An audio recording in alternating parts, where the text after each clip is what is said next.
Imagine you're the chef of a bustling restaurant and the kitchen is your network.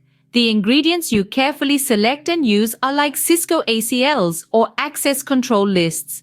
These are the specific rules that control what data packets can enter or leave your network.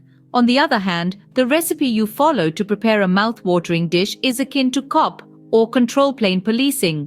It's a broader set of rules that outlines how the ACLs or the ingredients should be managed and combined.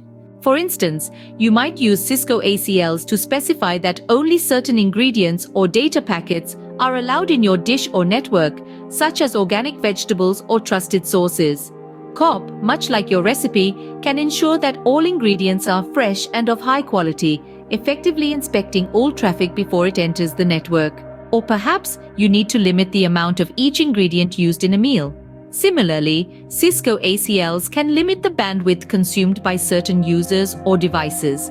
Your recipe or copy can then ensure that all meals or traffic are balanced in terms of their macronutrient content, assigning different bandwidth limits based on traffic type.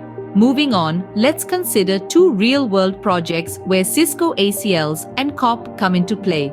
The first project involves creating a firewall that filters incoming and outgoing traffic, much like a strainer filters out unwanted parts of your ingredients.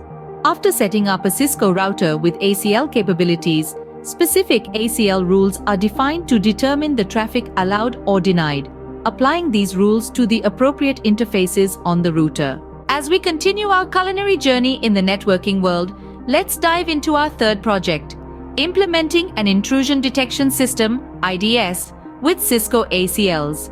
Much like a chef's keen sense of taste to detect any off flavors, an IDS helps detect and alert on suspicious network activities.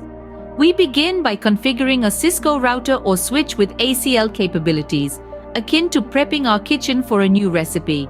Next, we define ACL rules that match known attack patterns or suspicious traffic.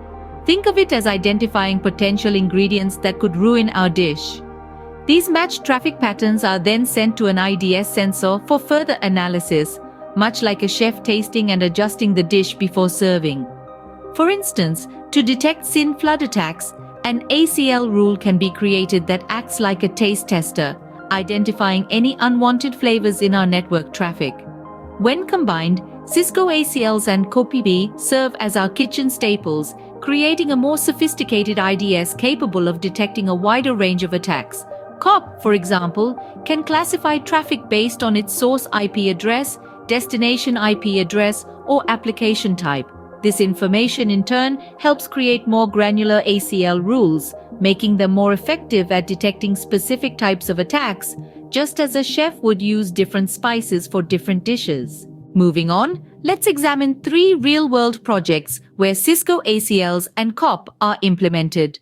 The second project takes on the challenge of orchestrating network traffic, assigning priority to specific applications or users, akin to a chef prioritizing certain orders during a busy dinner service.